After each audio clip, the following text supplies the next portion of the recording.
have a few people logged in. We'll slowly start. Hi, everyone. Wishing everyone a very good evening. Our first event after the Eid. Hope everyone had a lovely and long break. On behalf of Thai Dubai, welcome all of you here. We are now back to our regular timings of 5 to 6 p.m. for all our virtual events. And I also want to mention that we have restarted our in person events and we are doing them at In5 Tech, Dubai Internet City near Knowledge Village. So keep an eye out and do join us in person. It has been really great to connect back with many of the audience, and the in person energy is back again. Today's topic about learning the 7 essential systems that drive business growth is an important one for all startups and businesses out there. Part of the learning series curated Thai Women MENA program by Thai Dubai. Without too much time for the introduction, as I believe a lot of you may already know about Thai, uh, do connect with us on chat if anybody wants further information, because I will just say a few things about the different programs. In a nutshell, Thai is an organization that started as a conversation in Silicon Valley in 1992, and now it has more than 60 chapters in more than 15 countries. And how Thai functions is on the five main pillars of mentoring, networking, education, funding, and incubation. While Thai has a global reach, we make sure each chapter gets to focus on the local ecosystem. There are some great programs which we run for all the entrepreneurs here in the UAE. The mentorship program. We have just started the class of 2023, where we have 23 businesses from diverse industries that will be mentored by our charter members who are seasoned and successful entrepreneurs. The Thai University program, which closed its phase one, where we selected an amazing winner from over 85 applicants. He makes shoes out of plastic, fashionable shoes out of plastic.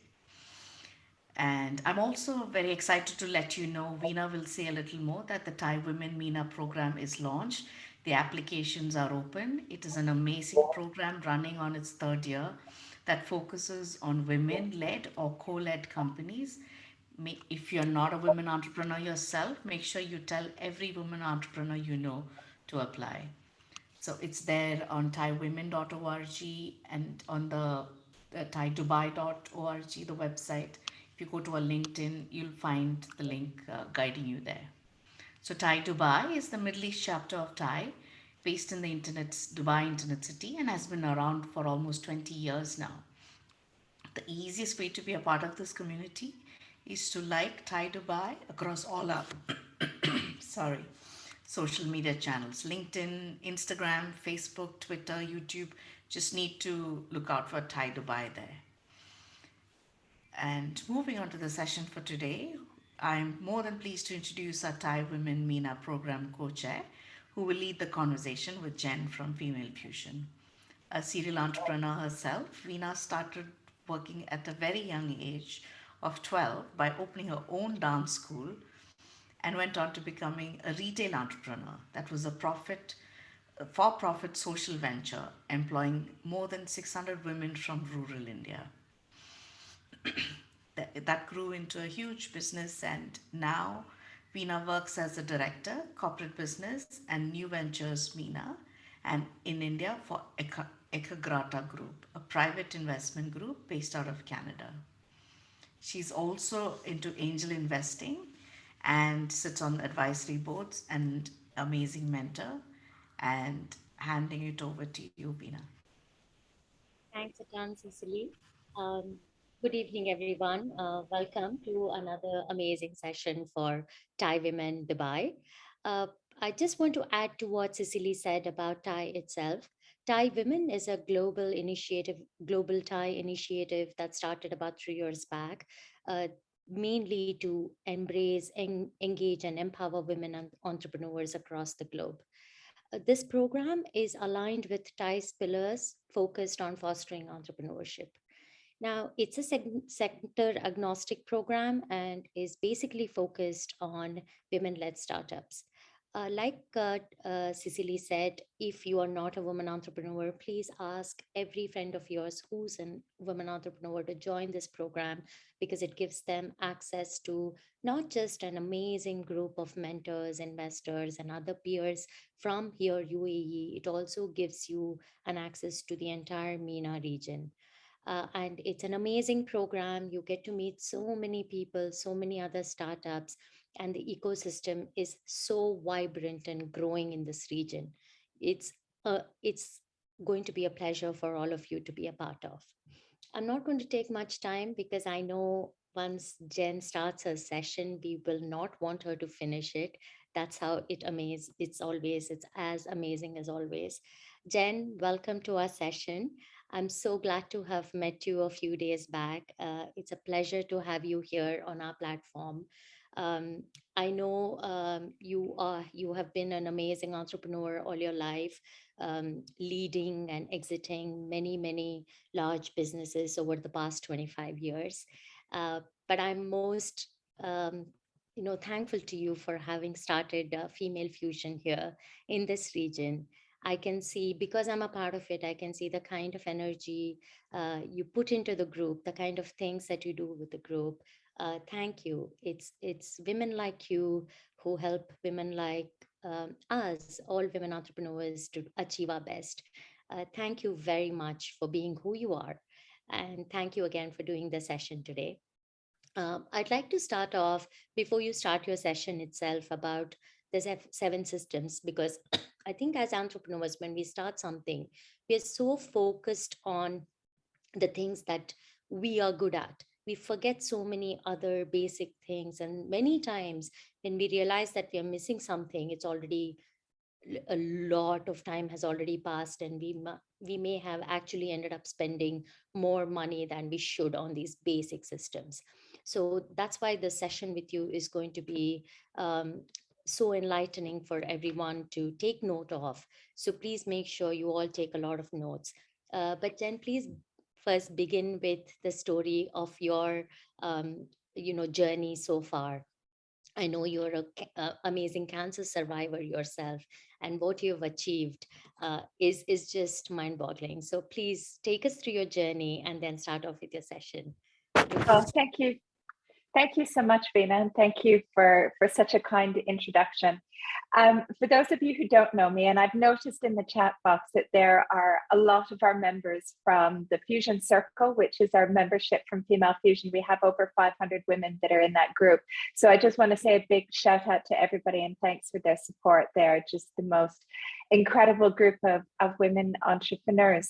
For those of you that don't know me, I'm Jen. I have been an entrepreneur for over 20 years, and I'd like to say that I'm a bit of an accidental entrepreneur. The reason for that is that I got into business, and this happens quite a lot.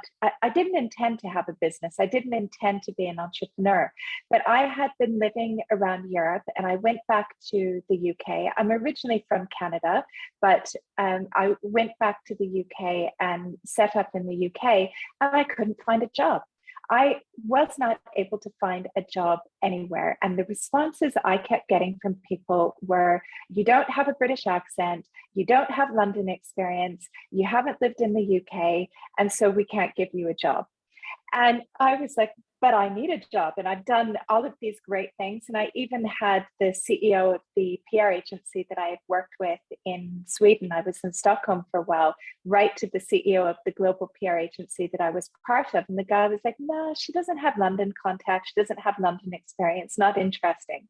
So I created my own business. And it was more like, I need a job. I need some money. I need to do something. So I created this business that initially started out as a PR agency, but I was very quickly asked by a lot of my clients, and a lot of them had been my clients previously, can you do training? Can you train us on how to do things so our staff will be able to do that? And I was like, okay. So I ended up also creating a training company that focused on communications and PR training. And I built it up from just being me to 18 months later, I had over 15 people working for me, and we were working globally. And my business ended up turning over 7 figures within the first 18 months. And it was completely unexpected. And this happens sometimes in entrepreneurship. It happens, you're thrown into it.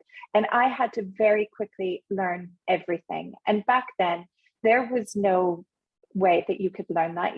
Entrepreneurship, it was maybe learned at business schools, but not really. And it wasn't really very practical. And what you need when you're running a business is you don't need theory, you need practical, because you need to put it into place as quickly as possible. So I made so many mistakes over the years. I did really great, lost money, had people who stole from me, had clients that didn't pay bills, clients that didn't honor contracts, all of those sorts of things that I hear from entrepreneurs. And I always said to myself, it's like a training course for me.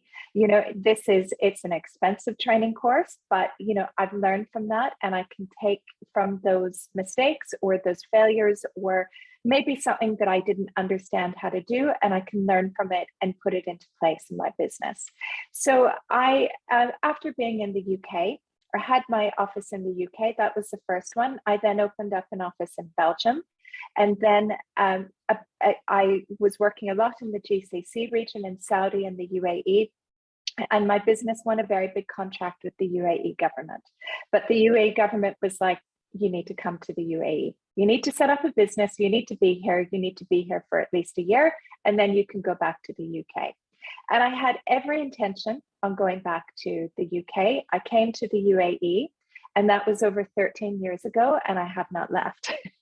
So, and I went through several things throughout the journey. So as Rena mentioned, and it's been almost 10 years now, 10 years in June, I was diagnosed with breast cancer, and I went through treatment for that for a year, all the time running a business. And again, it was a very important learning for me. And I learned a lot about myself and about how to run my business and how to trust my team to be able to run the business when I wasn't there. And then I had other things, like life, life is never like this. We don't go up in a straight plane. You have things that go up and down, you have highs and then you have lows. And so after being in the UAE for about 7 years, my marriage fell apart, and I went through quite a traumatic divorce. And the person who was my husband was also my business partner. And so that made things very difficult as well. And trying to kind of untangle all of that. And, and I know a lot of people in business go through that. I learned a lot of things through that process too. And then back in 2020, in the pandemic, I joined Female Fusion. Female Fusion originally started as a Facebook community, and I joined Female Fusion to take that Facebook community and turn it into a business. And we've done that we've turned Female Fusion into a licensed business. What we do is we say that we help women entrepreneurs through all stages of the entrepreneurial journey, whether you're just getting started, maybe you've had a trade license and you're trying to work out how to run your business, to having your business for a while and growing it, or on the level that you've had it for a while and you're looking at funding, looking at expansion, so all the way to scaling your business. And so the beautiful thing about Female Fusion and the Fusion Circle is that it's all about community and women supporting women. And this is why I feel so proud seeing all of the entrepreneurs that we have in here, that so many are members of the Fusion Circle, because they are just the most amazing group of women entrepreneurs who are so intentional about their business. And I really hate it when I hear people say, women don't, get along, they don't support each other. And I have never seen this in this community, that we don't compete against each other, because there's so much business out there that you're always going to have your tribe. You're always going to have people who love you, who love your product, who love your service, that's maybe going to be different than somebody else. And so it's very much about supporting women. We end up getting a lot of discounts for women as well. So for example, with Aramex, we get 45% off shipping. So for businesses that's really powerful, especially if you're struggling with the cost of shipping. We have one woman who said to me a couple of weeks ago that she was about to close her business. And as a result of what we've been able to negotiate with Aramex, it saved her business because she couldn't afford the shipping anymore. So for us, we want to be able to help empower women. And we do that through a number of different ways. And if anybody wants information about Female Fusion, I can pop in the chat box afterwards the link about who we are and what we do. But today, what I wanted to do is I wanted to speak with all of you about systems. Now, I'm going to give you a rundown. I was told I have 60 minutes, so I'm going to be quite concise. And if you have any questions, pop them into the chat box and I'll try to get to as many of them as possible. And, there will be extra things that we'll be doing in the Fusion Circle as part of that, because I know this is something that businesses really need to get right. So we're actually going to be having within the Fusion Circle a whole month just where we're talking about systems. So just to let you know, that is how important systems are in your business. If anybody wants as well, just before I jump in, there's our handles on social media. We are on Instagram, LinkedIn, Facebook, and yeah, that's pretty much in, and YouTube actually as well. We set up a YouTube channel last night, so we're starting to do a lot on YouTube as well. So there's the details on that. And in case anybody's wondering, because I get asked about my accent sometimes, I'm originally from Canada, but kind of a person of the world. I left Canada 25 years ago, so I am really very much a woman of the world. So what we're going to look at today is I'm going to take you through 7 key systems that as a business owner you need in your organization. I'm going to cover briefly easy ways that you can document your ways of working. I'm going to talk about how to handle data and information in your business, because this is an area that entrepreneurs can struggle with as well. I'm going to talk a bit about structuring IT systems and file sharing, because I hear from entrepreneurs all the time that these are areas they have challenges about. And this is the fun bit, and I'll run through this really quickly, but everybody loves to hear about the technology that they can use to automate work in their business, or systems that they can use to save themselves time, which means that it frees up time for you to be working on your business rather than in your business. And that's really important as an entrepreneur, that when we get started, we spend so much time doing everything. We're doing the marketing, we're doing the social media, we're doing the selling, we're maybe updating the website, we're doing anything we can to make the sales for our business. But really, if we need to scale our business, we need to have systems in place. And you're only one person. And as your business starts to grow, you need to have systems in place for your business. So a system is really a way of doing things in your business. So it's like a workflow. It's, a structure that's going to give you a place on how you're going to do things in your business. And also as well, if you're not going to have systems in place, it's hard for you to grow. And I don't know how many of you are at a point where you've hired other people in your company, or maybe you're looking at outsourcing things or hiring a virtual assistant. And if you go to hire a virtual assistant even, the chances of success and having a relationship that's going to work with that virtual assistant is going to be so much better if you have systems. And it means as well that as your company grows, as you add more people into your business, that it ensures that everybody works consistently. So everybody is doing the same things, providing the same information, working the same way.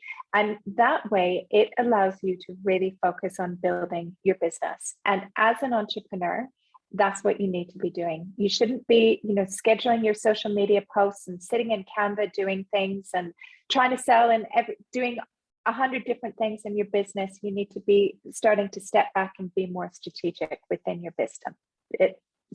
Within your business.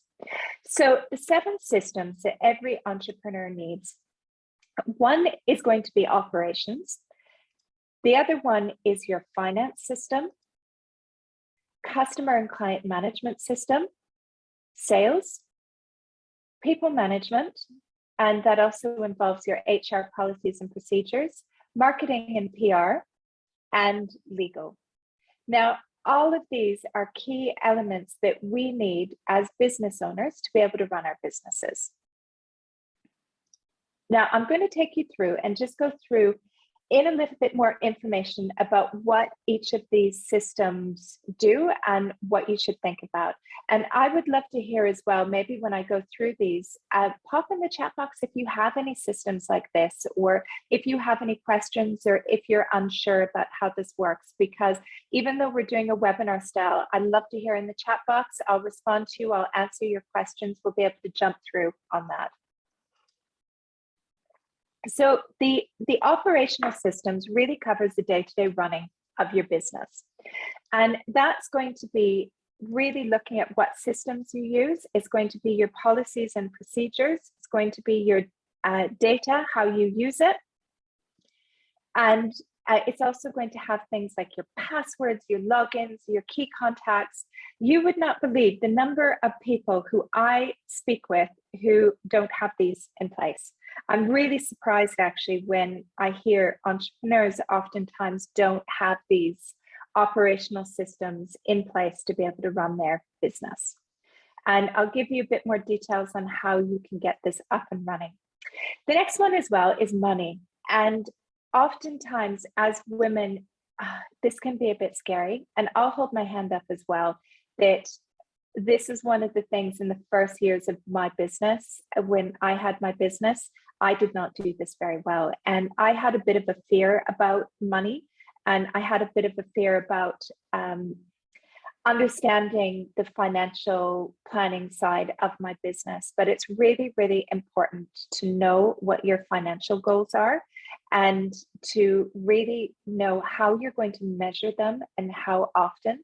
How many of you have financial goals in your business and have those set and monitor them either every month or every quarter? Are you looking at those? Do you know what your numbers are? Because oftentimes when I speak with people and I ask them this, many times they don't know, or they'll say, oh, it's with my accountant, or, oh, somebody else goes and does that. But if you don't know these and know your numbers, it makes it a lot harder for you to make the decisions that you need to make in your business.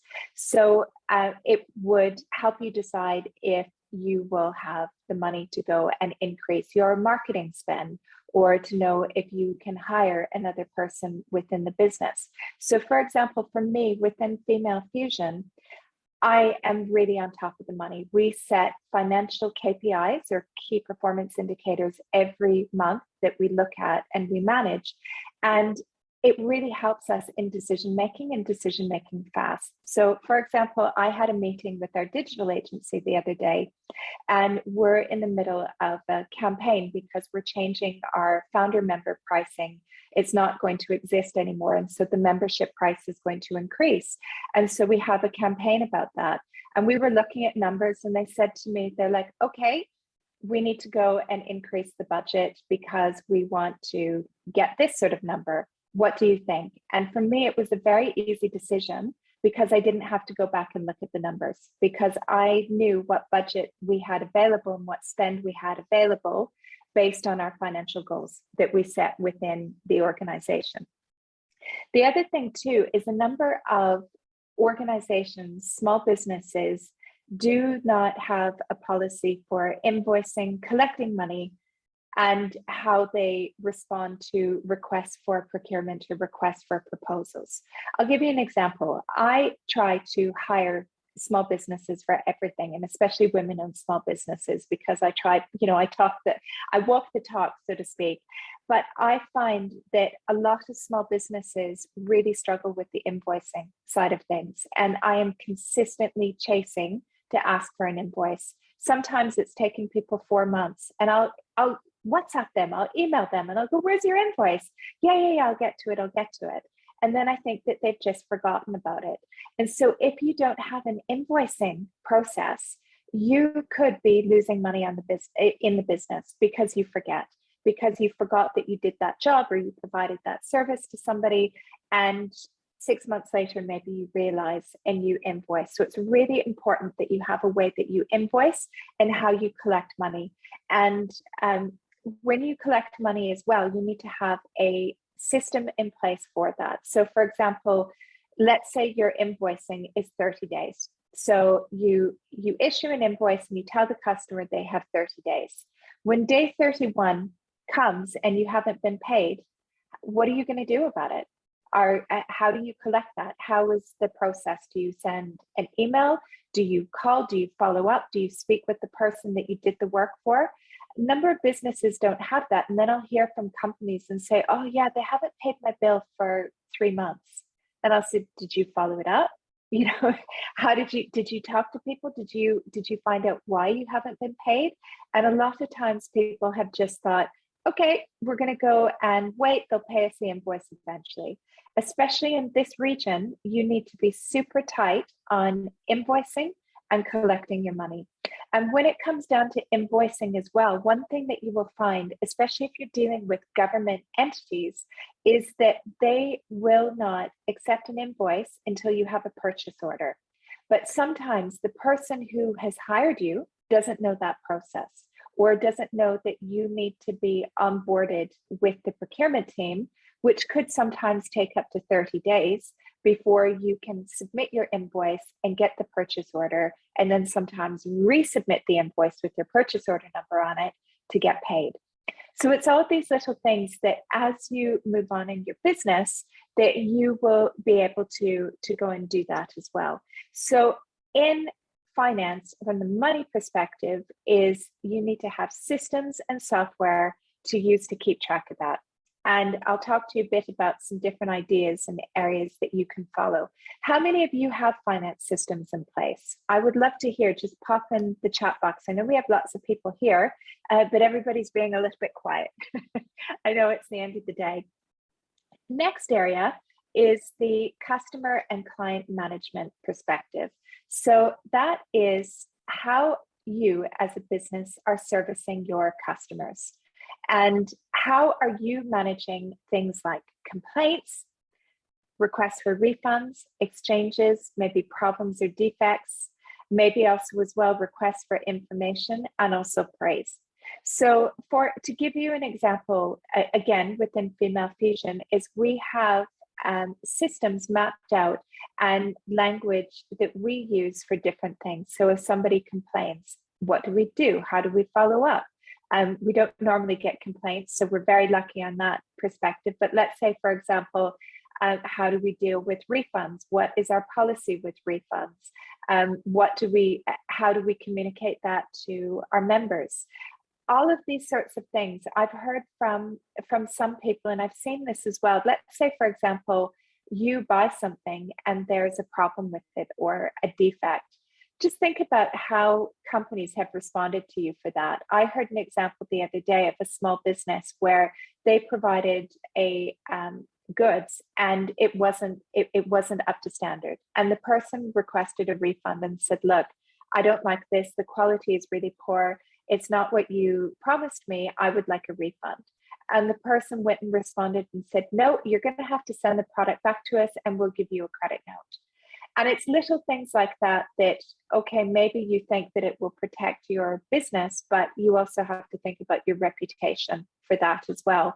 Or maybe it was an employee who worked for the business who didn't understand that, but maybe if they spoke with the owner, then the owner would have said, absolutely, this isn't to the standard that we operate. Of course, we'll give you a refund, or, we would like to invite you to the shop. We'll show you, some of our other products. Maybe we can find something for you that you would like.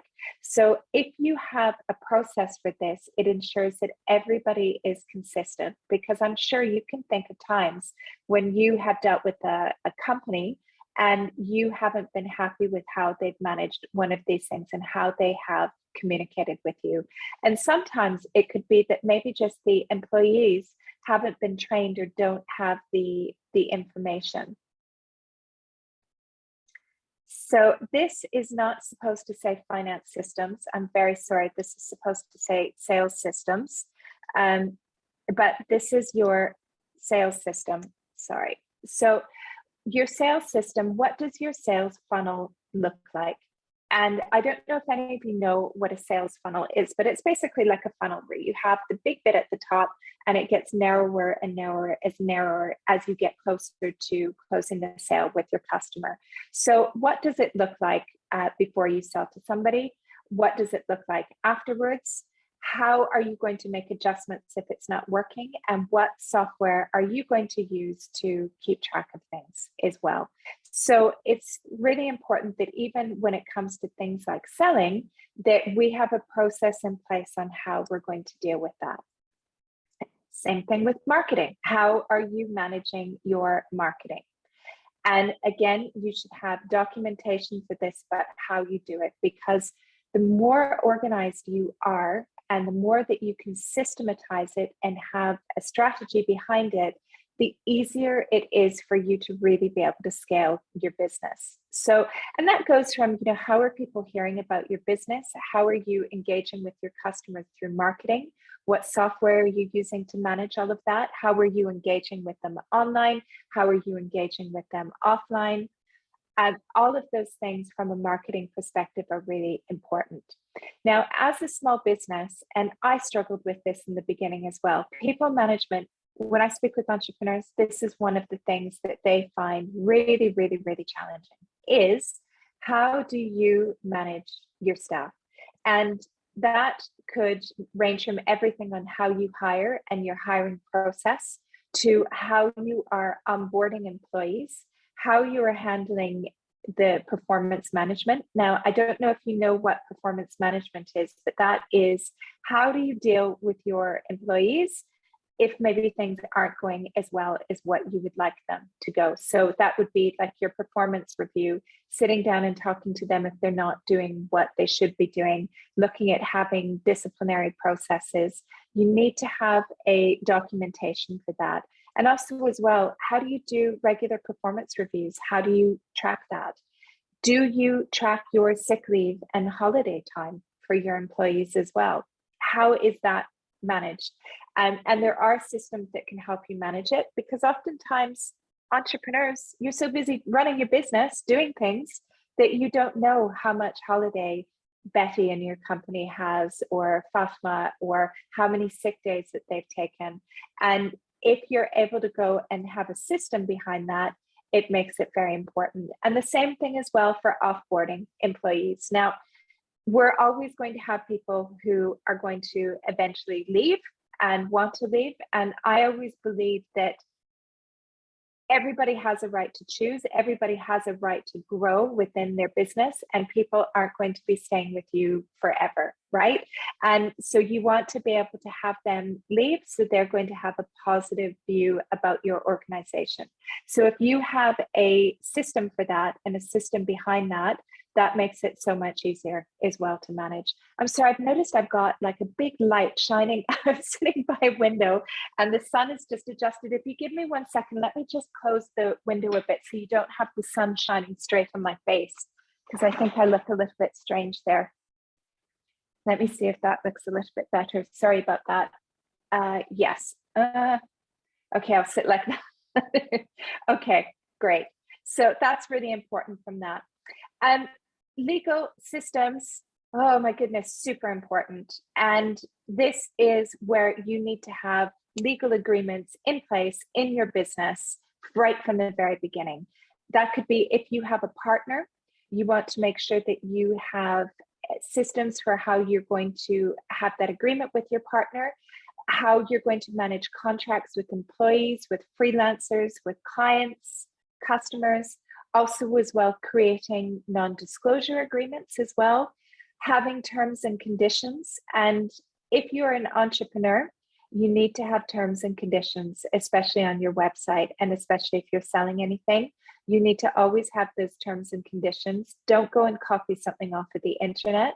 This is where you need to have a lawyer to write something which is going to be customized to you, because it's really going to help you with protecting yourself and your business should anything go wrong as well. Does anybody have any questions about those systems right now? I haven't seen, everybody's quite quiet in the chat, but if you do have questions or want to know something, please just pop it in the chat, and I will be happy to answer it, or I can answer questions at the end. Actually, I Jennifer, I want to ask you a question if you don't mind. Yeah, You of know, we course. went through the seven systems, and at what stage do you need all this together? Like, even when I started, legal was the last thing that I looked at, really, because it was something like, oh, I'm not going to get into trouble at this stage.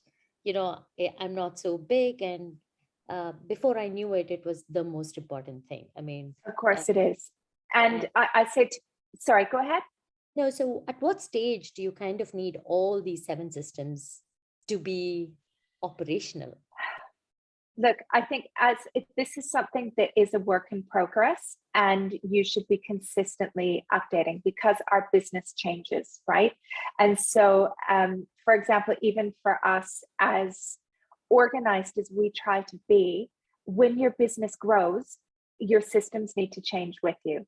So I would argue that as much as possible, if you can have at least some of it done in all areas, it will help you a lot at the very beginning.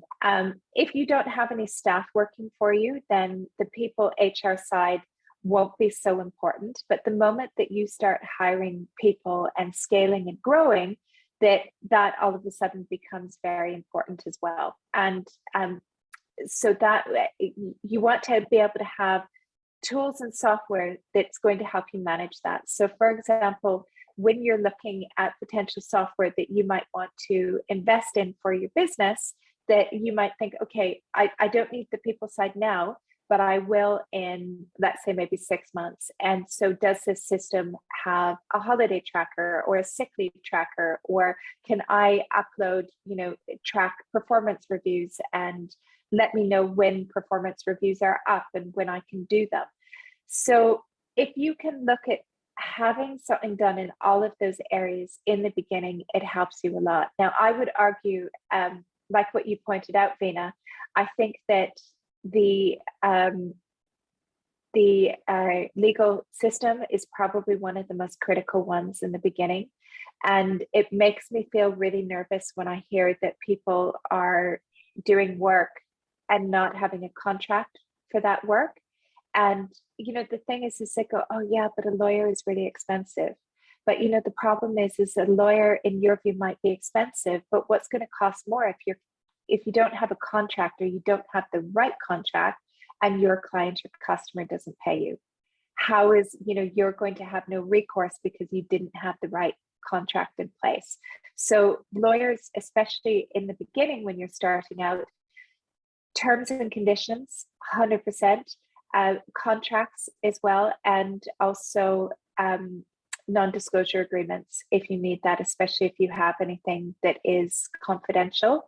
And also if you have a partnership, if you have more than one founder in your business, even if it is your husband or your best friend since childhood, protect everybody's interests by having a legal agreement written up. Because I'll hold my hand up when I set up my business, and I gave 50% of my business to my husband at that time, and I didn't even think about it. He said to me, he's like, oh, why don't you give me 50%? It'll be like an investment in our lives together.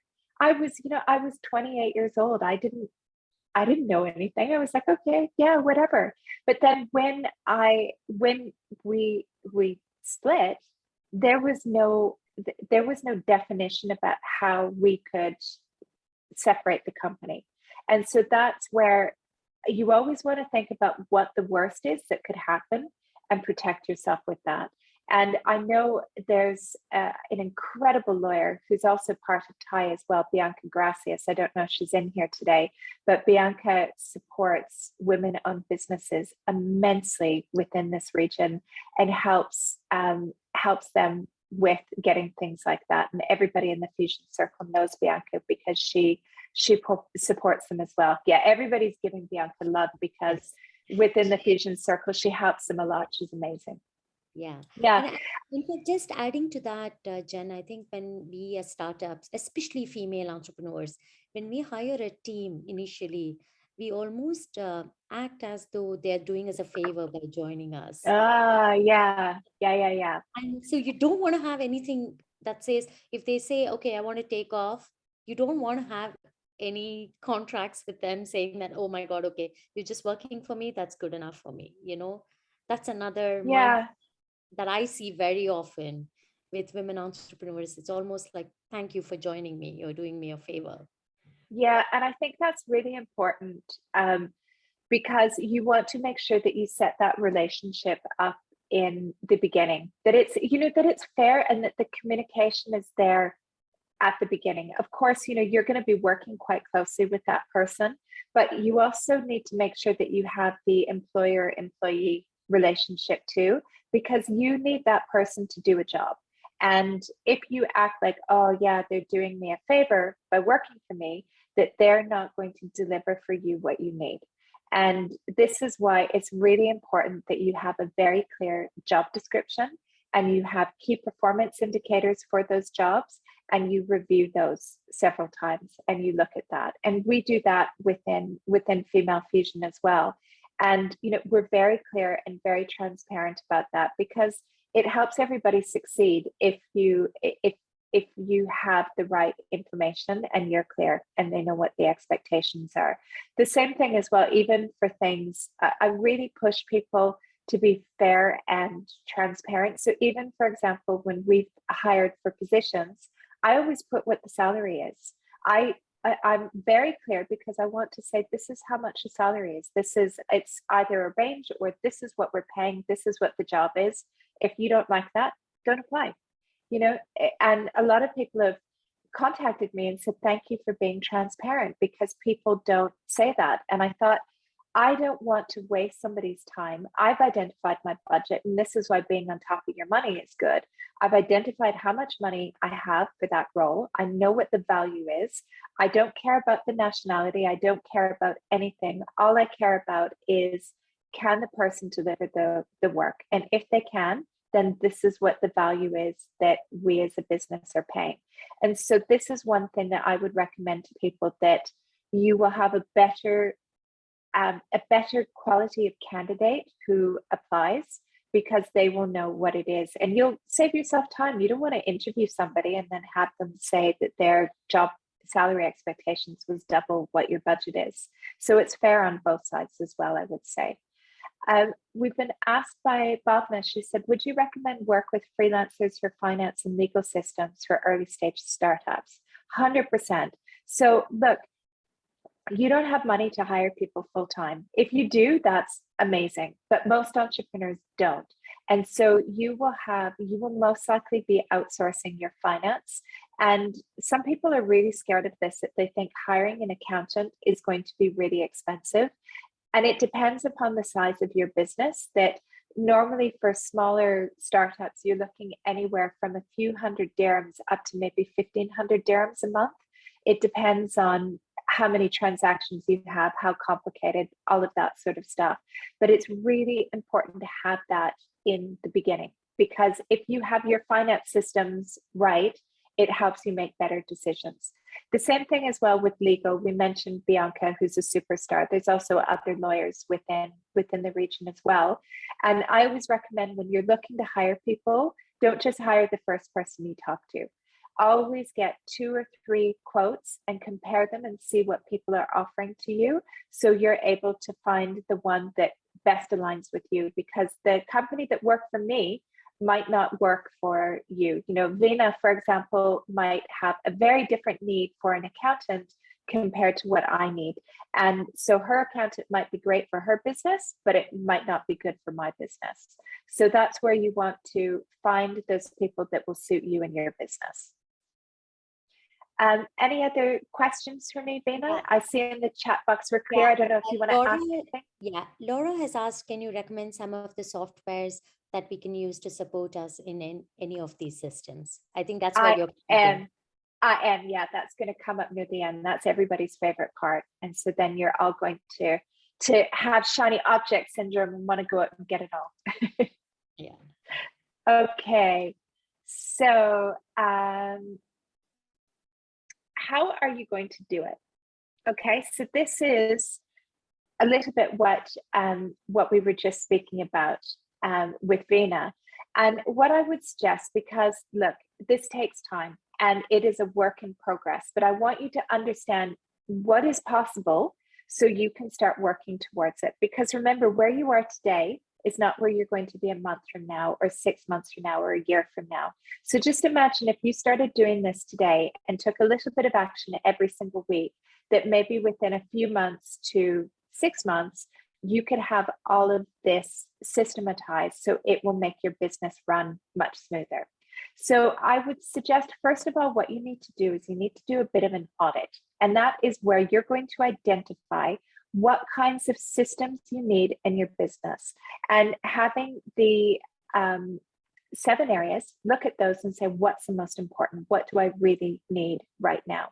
And what's a priority for your business might not be for somebody else's. But really think about how you're working and what you need to make more efficient. So again, I'll give you another example with my business. My colleague Shilu and I, we were talking about this today, that we have a lot of events that happen for Female Fusion. We do a lot online and face-to-face.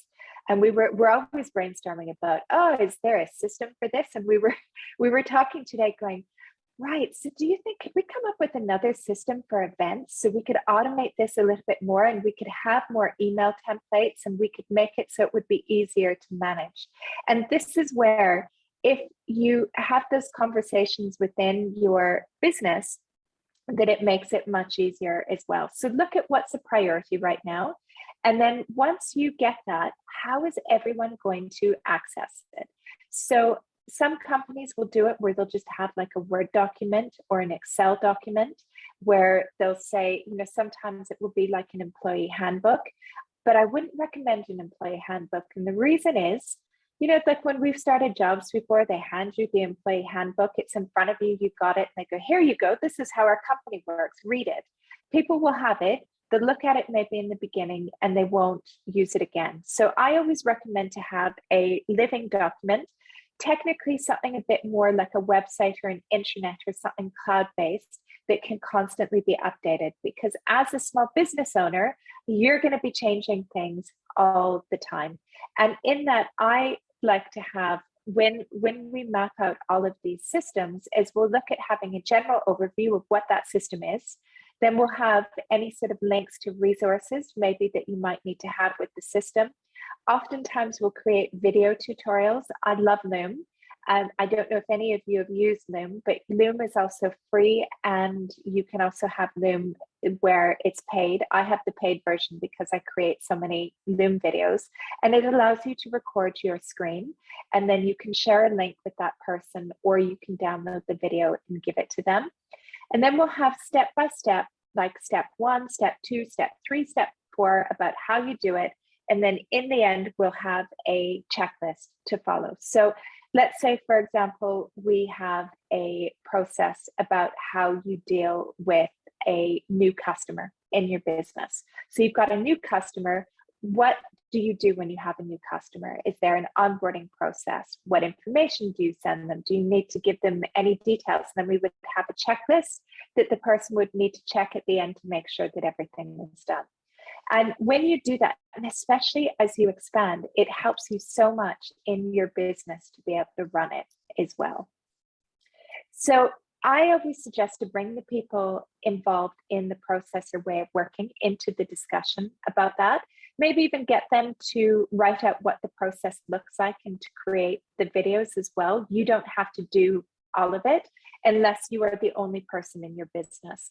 But again, even if you're the only person in the business, go through this process and really think about what it would look, and then test it. It's a living document. So how you do it today might not be how you do it in 3 months. So if you make changes, or maybe there's a different process that you're following, make sure that that's always updated. Now, the first bit of systems I'm going to talk to you about is there's a number of systems that will help you with workflow, process, and documentation. And it really depends on the type of business that you have. So I've listed out a number of them. There's things like Process Street, where it's a paid subscription, but Process Street has done some of the work for you, where they have a bank. I think they have about 3,000 or 4,000 processes mapped out that you can take off the shelf and then go and customize for your business.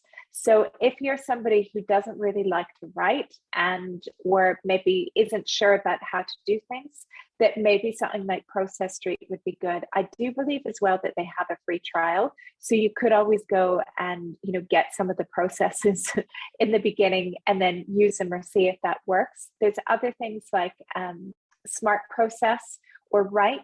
Monday.com is super popular with entrepreneurs. Monday.com is a paid subscription. A number of people also like Asana and Trello, and that is free, or you can have a more sophisticated paid version. ClickUp, Teamwork, Notion, Todoist, these are all ones that are quite popular that entrepreneurs are using. But remember, different entrepreneurs, different businesses need different types of systems. So the one that we use in our business, we use Monday. We have used Asana, we have used Trello, and we actually use the paid version of Monday because we find that it gives us the most of what we need for the business that we're running. I don't know if any of you have any of these systems so far. There's probably going to be quite a few of you that are maybe using Asana or Trello, since those are quite popular with entrepreneurs. But project management within your business is critical. The sooner that you can do it, it allows you to manage your workflow and keep you organized, because if not, you're going to be like this. And I often get asked by people, they're like, Jen, how can you do so much? Why are you like, how do you do so much?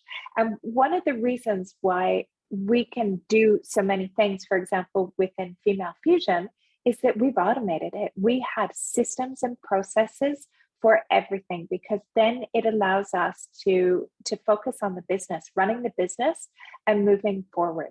And when you have project management, it really helps you manage those projects and be organized and not forget things. Because if you're using paper and pen, if you're using planners and writing things out, things get lost. But if you're using a project management system, you'll be able to track it. You'll be able to track that other people are doing. But the thing that's most important with that is you need to use it. You need to use it and your team needs to use it. And so you need to make sure that you're training your team to be able to use it as part of your onboarding process. If they're not using it, there's not even any point of having it. You can't just buy a subscription and have it sit there. You need to use it. Any questions on the project management side of things? Vina, I don't see anything in the chat. I don't know if anybody's messaged you anything. I see somebody has the one about content creation. We'll talk about that at the end. Okay, yeah. Yeah. Jude has said that she has a system for events that can automate things. That's awesome. I guess it depends upon the event. Like, I think if you're like an event management company and you're putting on like big events and conferences, 100% you need like one of these big systems. But if you're maybe a smaller business and events are maybe not your core business, but you're putting on events maybe for building relationships with clients or customers or doing different things, there's other ways that you can automate it as well. And my biggest view is if you can have a system that does everything all together, it makes it easier. I like to keep it simple, because if you have too many systems, people aren't going to use it either. So we try to get everything in one or two systems.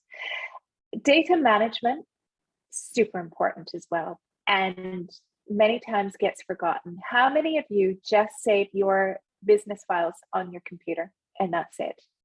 You keep it in your desktop or your documents, and that's where your company information, documents, everything lives, is on your computer. I would love to hear, just write it in the chat box, how many of you are just saving your documents on your computer? I suspect you're all being a little bit quiet right now, but when I speak with people, that a lot of times they save it just on their computer. A few people have mentioned cloud, which is amazing. And what is really essential is that you have it in at least a couple of places. It breaks my heart when I hear entrepreneurs go and say, my laptop got stolen, or my laptop is broken, and oh my God, it's so critical. I have this file from my customer or from my business and I can't access it, or I have a virus. Your files are the value in your business. So you need to protect that. And you need to have it organized in a way that you can find it. So keeping it on your computer is fine. So you can have that. But having a way that you can keep it organized, so have it electronically so you can easily find it. It kind of makes me really nervous when I hear people say that they keep their documents in their email. No, because you never know as well that sometimes email systems will delete some of those things, and people go, oh, it was in my email, but my email system deleted my files because they were too heavy. I was out of storage. So please have a system where if you want to keep it on your computer, that's cool, but have another system where you're backing it up. So you are having it in the cloud or a server, but servers are a little bit kind of old school now. Servers were 5-10 years ago, people use servers, but now it's easier. If you have it in the cloud, you can share it.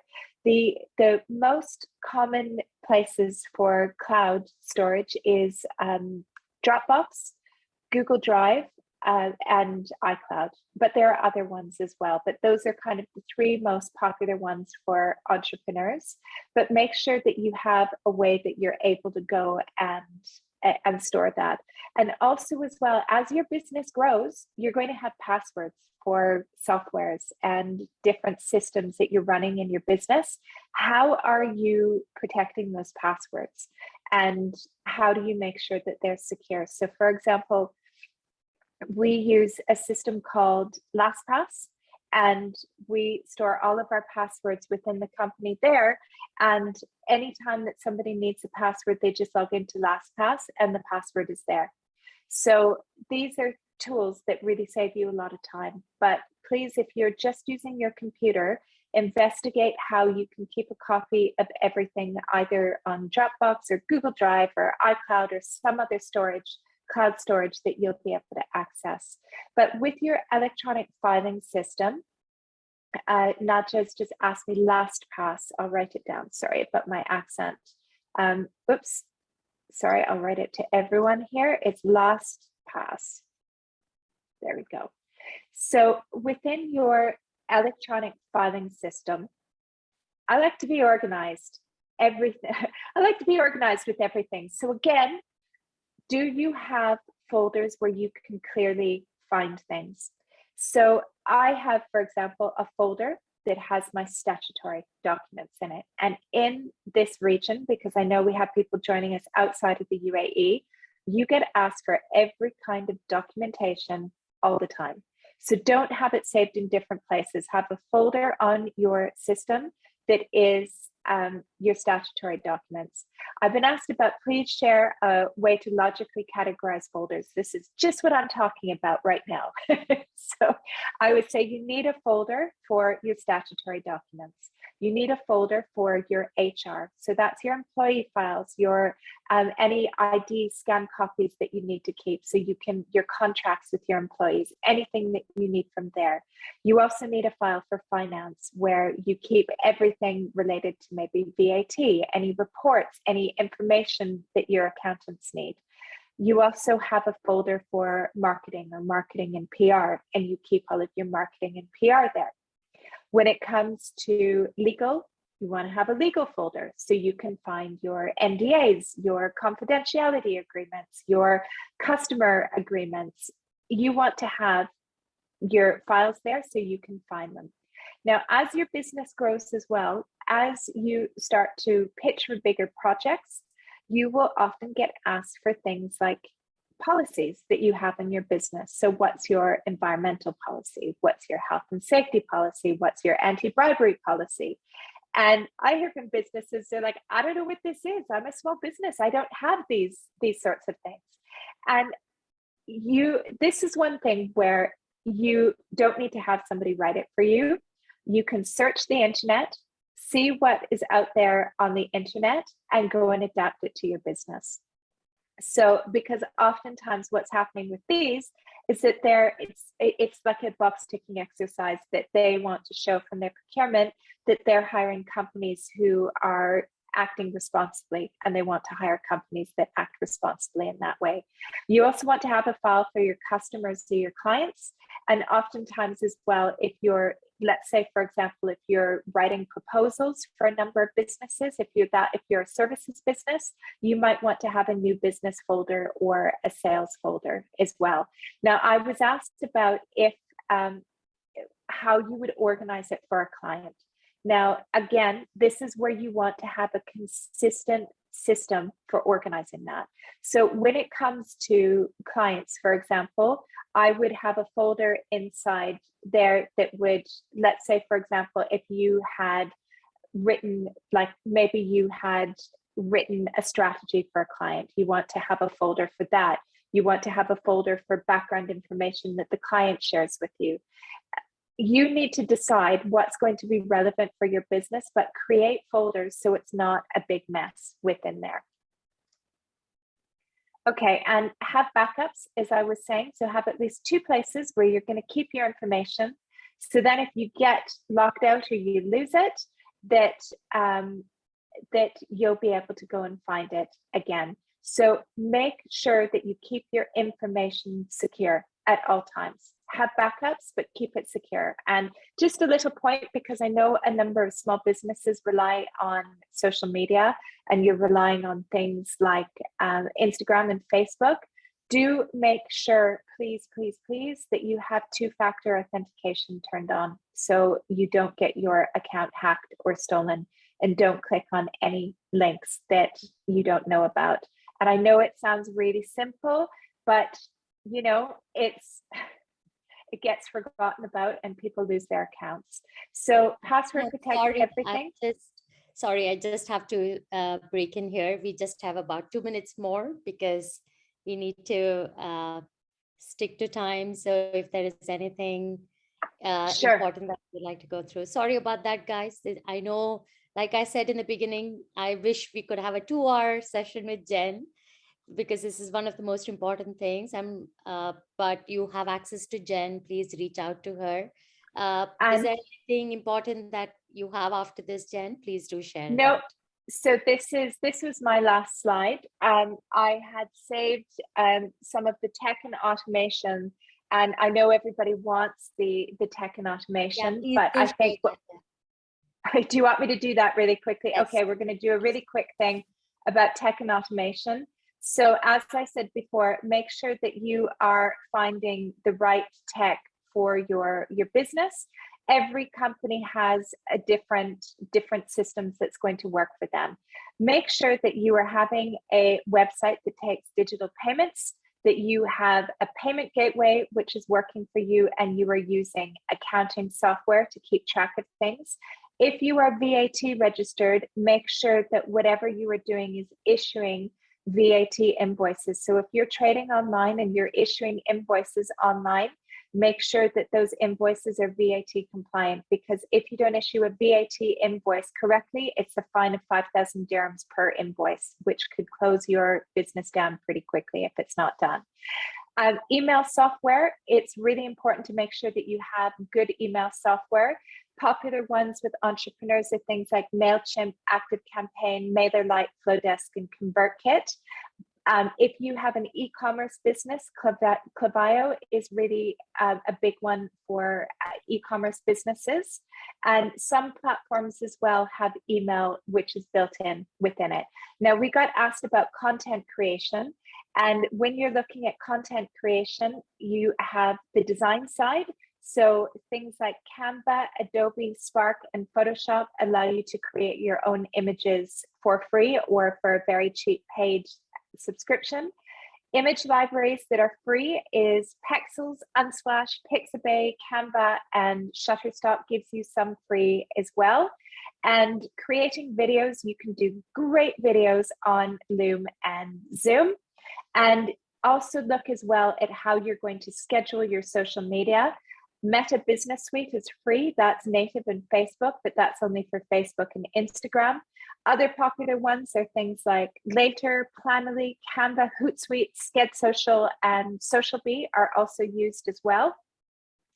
And then when we're looking at general organization, and this is my last slide for you, you want to have something that helps you manage your calendar. So things like Calendly, Book Like a Boss, Acuity, or HubSpot work really great for that. Find the one that works best for you. Surveys and questionnaires are so important for entrepreneurs. I'm a big fan of Typeform.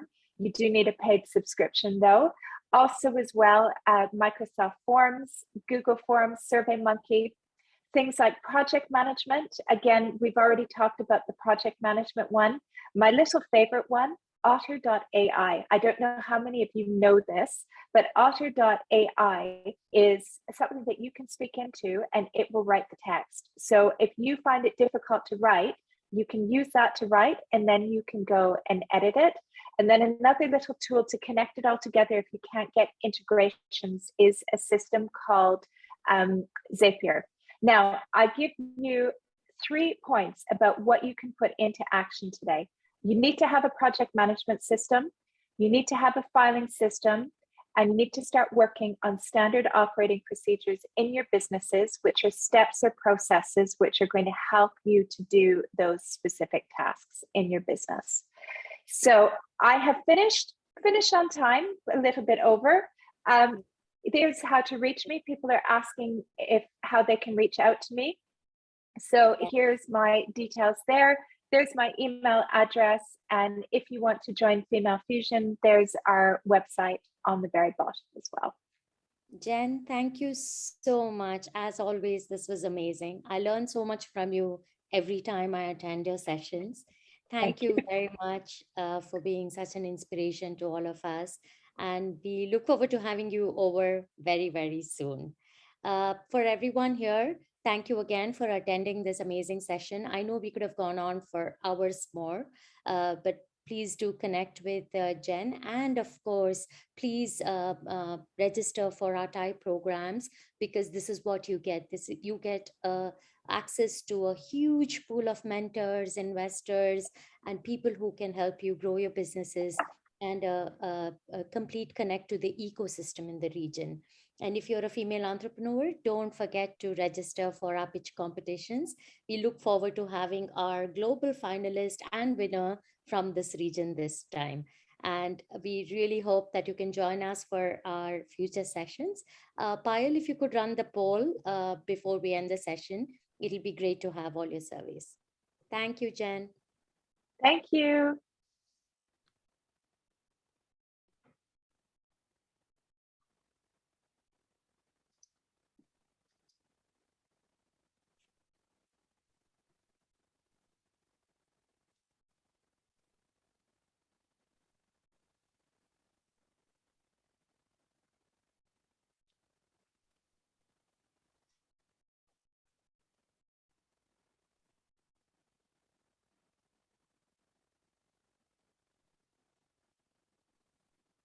Thank you again, everyone. And this has been an amazing session. Jen, I will connect with you soon. Thank you. Super. Thanks, everyone. Bye. Bye. Thank you. Good evening.